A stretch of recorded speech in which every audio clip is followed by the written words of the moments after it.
그대저와 함께 달려 Ready for action, let's go 추억 건물을 찾으러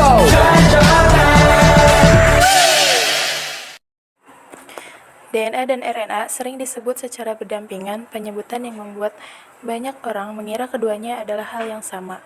Padahal keduanya merupakan hal yang berbeda, hanya saja fungsinya dalam tubuh saling berhubungan dan letaknya berdekatan. DNA dan RNA merupakan asam amino yang terdiri dari basa nitrogen dan menyimpan informasi biologis makhluk hidup. Makromolekul sederhana ini bertugas mesin tesis protein sehingga informasi biologis yang dimiliki makhluk hidup berbeda-beda. Nah, berikut ini beberapa perbedaan DNA dan RNA. DNA merupakan kependekan dari deoksiribonukleat asid atau asam deoksiribonukleat, sementara RNA adalah ribonukleat asid atau ribonukleat.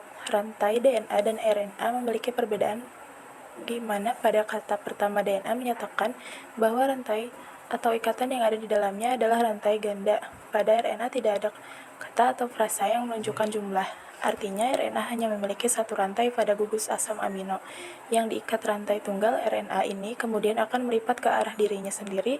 Kandungan DNA dan RNA pada DNA asam nukleat bersama protein dan karbohidrat membentuk heliks atau rantai ganda. Setiap dua DNA membentuk polinukleotida. Dengan demikian, polinukleotida terdiri dari banyak satuan nukleotida, di mana setiap nukleotida ini terdiri dari satu jenis basa nitrogen yang kemudian dikenal dengan nama deoksiribosa atau gugus fosfat.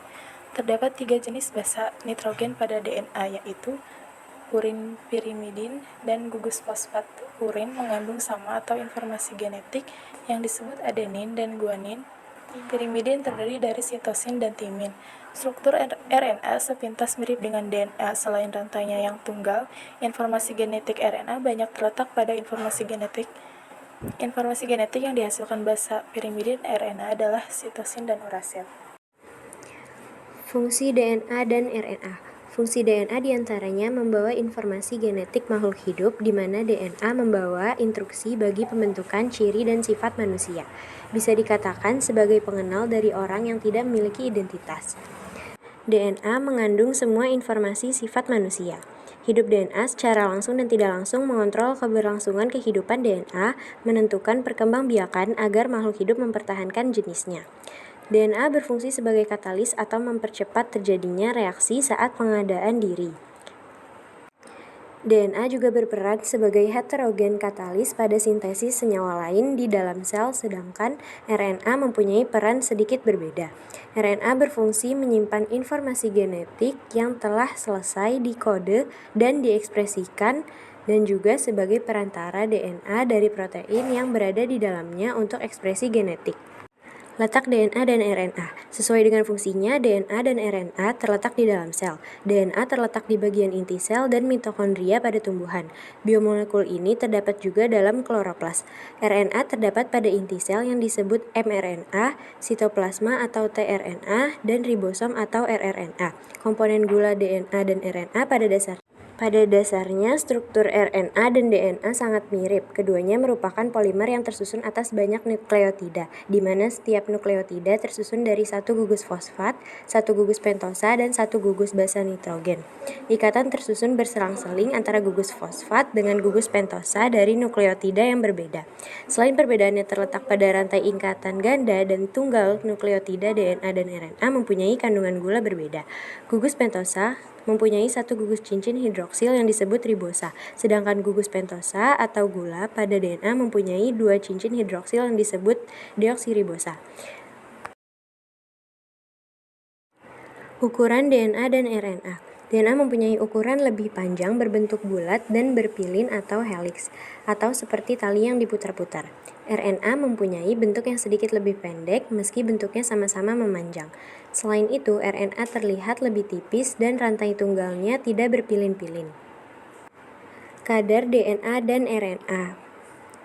Di dalam DNA terdapat banyak kromosom, yaitu materi yang berperan dalam penurunan sifat. Oleh karena itu, kadar DNA dapat berubah-ubah sesuai dengan materi yang dibawanya. Oleh kandungan DNA yang mengandung gugus hidroksil lebih banyak, sementara kadar RNA dalam sel cenderung tidak berubah. Itulah perbedaan DNA dan RNA, walaupun berbeda namun keduanya saling berkaitan dalam proses terbentuknya makhluk hidup. Oke, selanjutnya yang kita bahas saat ini adalah mengenai pembelahan sel. Pembelahan sel yang saat ini dibahas adalah pembelahan sel secara mitosis, yaitu pembelahan sel yang menghasilkan dua anakan dari satu indukan, di mana hasil dua anakan tersebut 100% identik dengan hasil indukannya. Nah, mitosis sendiri memiliki beberapa fase seperti fase profase, metafase, anafase, telofase, dan terakhir adalah sitokinesis. Pada tahap pertama yaitu tahap profase, di mana pemadatan dan penebalan kromosom menjadi struktur X. Struktur X terbentuk dari dua kromatid yang disatukan oleh sentrosom. Sel induk akan membentuk dua setriol, lalu munculnya spindle atau benang tipis yang menghubungkan kedua setriol. Selanjutnya yaitu metafase. Nah, membran inti sudah tidak ada sehingga kromosom keluar dari inti dan berada di sepanjang benang ekuator sel. Kromosom berada pada kondisi paling padat sehingga lebih pendek dan paling tebal. Pada metafase, kromatid saling tolak-menolak dan masing-masing melekat pada erat ujung kutub yang berlawanan. Lalu ada anafase. Nah, di tahap ini, kromosom ditarik oleh spindle mitosis ke dua kutub sehingga terjadi pemisahan kromatid. Terakhir, ada telofase, dimulai saat masing-masing kromosom yang identik menuju ke dua kutub yang berbeda. Benang spindle mulai merusak dan membran masing-masing nukleus serta nukleolus mulai terbentuk. Membran nukleus dan nukleolus mengelilingi kromosom yang kembali berbentuk panjang dan ramping. Nah, sebagai akhirnya ada tahap sitokinesis, yaitu adalah tahap akhir dari pembelahan sel secara mitosis. Pada sitokinesis terjadi penyempitan pada sitoplasma. Penyempitan terjadi pada bidang ekuator sitoplasma dan terus berlangsung hingga sitoplasma terbagi menjadi dua menghasilkan dua sel anakan yang identik.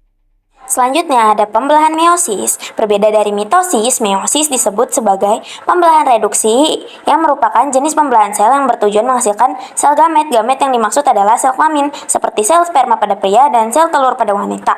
Tahapannya pun berbeda dari mitosis. Proses meiosis ini terdiri dua tahap, meiosis 1 dan meiosis 2. Meiosis 1 terdiri dari 4 fase. Pertama profase 1, metafase 1, anafase 1, dan telofase 1. Lalu ada meiosis 2 terdiri dari 4 fase, ada profase 2, metafase 2, dan anafase 2 juga telofase 2. Profase 1 dimulai dengan sel diploid. Kromatidnya mengandung dua set kromosom yang tersebar dan tidak melingkar. Satu dari masing-masing mereka adalah orang tuanya. Setelah DNA dalam kromatin bereplikasi, ia memadat menjadi kromosom berbentuk X yang lebih familiar. DNA yang direplikasi sama di dalam kromatin saudara yang identik dari masing-masing kromosom dalam proses yang disebut sinapsis. Setiap kromosom berpasangan dan berikatan dengan kromosom homolognya yang bersesuaian membentuk sebuah tetrat. Tetrat merupakan kelompok 4 kromatid saudara dalam kromosom homolog yang berpasangan. Kromosom tersebut mengandung informasi genetik yang disebut gen. Gen-gen ini diwariskan dari masing-masing kromosom induk dan versi yang berbeda dari gen yang sama pada setiap kromosom disebut dengan alel. Dalam suatu proses yang disebut persilangan kromatid, dari setiap kromosom homolog bertukaran segmen alel disebut rekombinasi. Persilangan terjadi secara acak pada setiap kromosom sehingga menghasilkan kombinasi gen-gen yang berbeda. Hal ini menjelaskan mengapa setiap kromosom gamet secara genetis berbeda dengan gamet lainnya. Persilangan menghasilkan keragaman genetik pada keturunannya. Inilah sebabnya mengapa anak-anak berbeda dari orang tua kandung serta dari saudara kandungnya. Melanjutkan dari profase 1, membran inti menghilang, sentriol berpindah ke ujung yang berlawanan dari gamet tersebut. Serat sel dan gelendong menyebar keluar. Selanjutnya masuk ke metafase 1. Kromosom homolog berbaris di ekuator dan menempel pada serat gelendong dari kutub yang berlawanan. Lalu di anafase 1, serat gelandong memisahkan kromosom homolog di setiap tetrat dan menariknya ke kutub sel yang berlawanan. Sel memasuki telofase 1 dengan satu kromosom dari setiap pasangan homolog pada kutub yang berbeda. Namun, setiap kromosom masih terdiri dari kromatid saudara. Perlu diingat bahwa setiap kromosom kromatid saudara tidak lagi identik karena pertukaran alel yang terjadi pada saat pindah silang. Kemudian, serat gelandong menghilang dan sel reformasi membran inti di sekitar kromosom akhirnya terjadi sitokinesis. Meiosis 1 berakhir dengan dua sel anak haploid yang berbeda secara genetis. Setiap sel haploid hanya berisi satu set kromosom yang terdiri dari kromatid saudara berpasangan. Pada meiosis 2, tidak seperti meiosis 1, DNA tidak bereplikasi sebelum meiosis 2. Pada profase 2, membran inti menghilang dan serat gelandong menyebar dari dua sel sentriol berpasangan. Selama metafase 2, kromosom di setiap sel berbaris di ekuator dan menempel pada serat gelandong dari kedua kutub selama anafase. Selama anafase 2, kromatid saudara dari masing-masing kromosom berpisah dan berpindah ke kutub yang berlawanan. Begitu kromatid saudara terpisah, mereka disebut kromosom, dan akhirnya selama telofase 2, serat gelandong menghilang dan membran inti terbentuk kembali dan terjadi sitokinesis di kedua sel. Meiosis 2 berakhir dengan masing-masing menghasilkan 4 sel anakan haploid yang berbeda secara genetik, hanya mengandung satu set kromosom.